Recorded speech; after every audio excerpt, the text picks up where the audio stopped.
Hello, hello. Ignore the fact I look like I'm literally dying.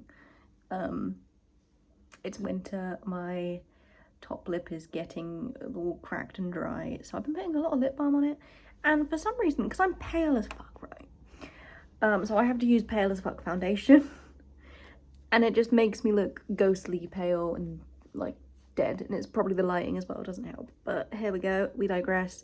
We're talking about the Lorax, as requested by one person. Hi Lucy. So I just rewatched it because it's been a while since I watched it. I remembered like pretty much all of it because it's iconic, and I watched it a lot when it was like out. Like, I mean, it's been out for years now, but when it first came out, and like we would watch it at college for some reason. Like, we would just sit when we had our like free time and we just go, let's watch the Lorax, let's watch the Lorax. Great film. I've got my orange trousers on because Lorax colours, why not? I didn't even plan that. Yeah, it's still a good film. I really enjoy it again and again. This is like, I always forget that Zac Efron is in it. He's Ted. Always forget that Zac Efron is in it, because when you think of Zac Efron, you think of High School Musical. Well, I do. I don't know about other people, because, you know, apparently younger generation now think of him as the Greatest Showman, and I'm like, but High School Musical, come on, guys. Also a great film series. The Lorax, would I say it is the best Doctor Seuss adaptation that I've seen? Maybe. Because Cat in the Hat is dreadful. It's great, but it's dreadful. I used to watch Cat in the Hat a lot growing up, and I really liked it as a child, but I don't think I could stomach watching it ever again because it actually is trash. And I know that movie is the reason why there hasn't been a live action Doctor Seuss movie ever since. Grinch was before. Grinch is very good. Like the one with Jim Carrey. That's a very good adaptation. Anyway, we're talking about the Lorax, I'm not talking about the Grinch. I feel so strongly about the Lorax. I think it's a great film for kids and adults alike. It's one of those films that has that like hidden meaning. Well, it's not really hidden, but the whole look after the environment message, which is very important, with the whole like the trees being chopped down and the factory polluting everything. Like, you see it affect the animals directly with how the bird loses all of its feathers and the fish have all the oil in their lake, in their river, which honestly I didn't forget about, but I forgot how it was shown in the movie. But yeah, Lorax is just great.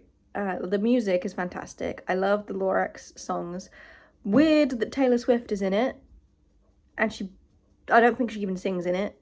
Maybe she's in the like ensemble of Let It Grow, but she never has a distinct line or anything like that.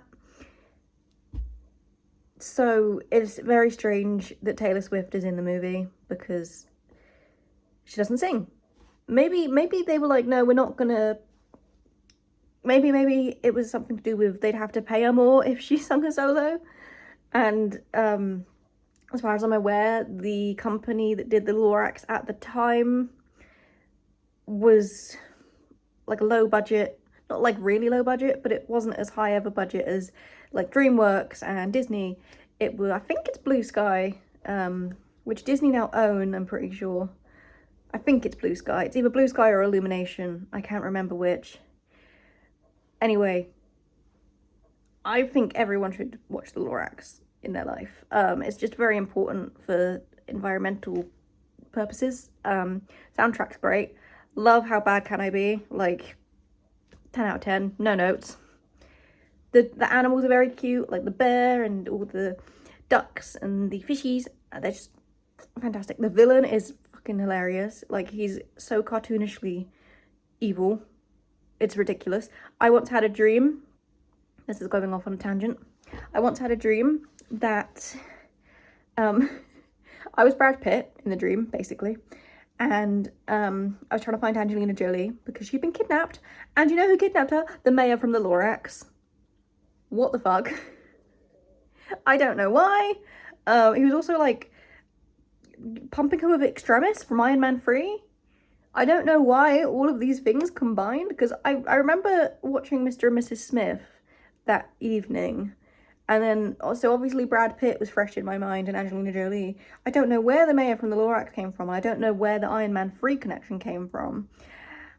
Very strange. I didn't manage to rescue her. I woke up before I could rescue her. Very strange dream. I don't know why that's such a thing. But yeah. Lorax, out of 5, what am I giving it for my Letterboxd review? I would say it's a solid 4 out of 5 stars, because I feel like some of it is so cringy.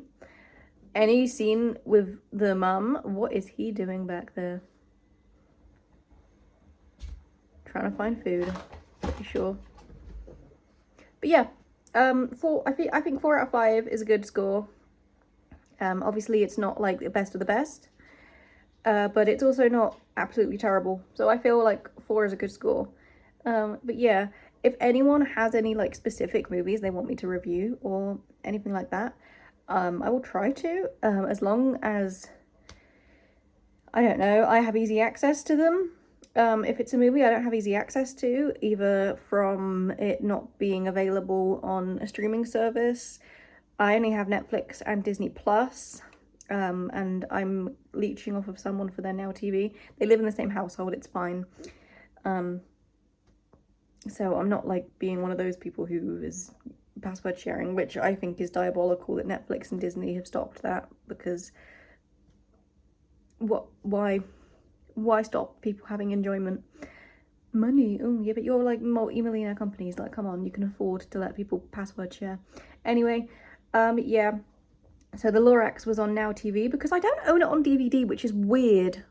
I thought I did and I don't, so that's gonna have to be fixed at some point. I even need the DVD or the Blu-ray. I don't know if they ever did it on Blu-ray.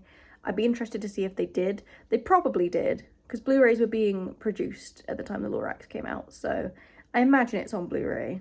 But yeah, that is everything I have to say about the Lorax. Great movie. Fantastic. I was going to draw a little yellow mustache, but I'm going out, so I can't draw a little yellow mustache because then I'd have to like wipe it off, and I just really can't be bothered. So yeah, thank you for listening to this little mini ramble. It's not as a long video as some of the other videos I've done.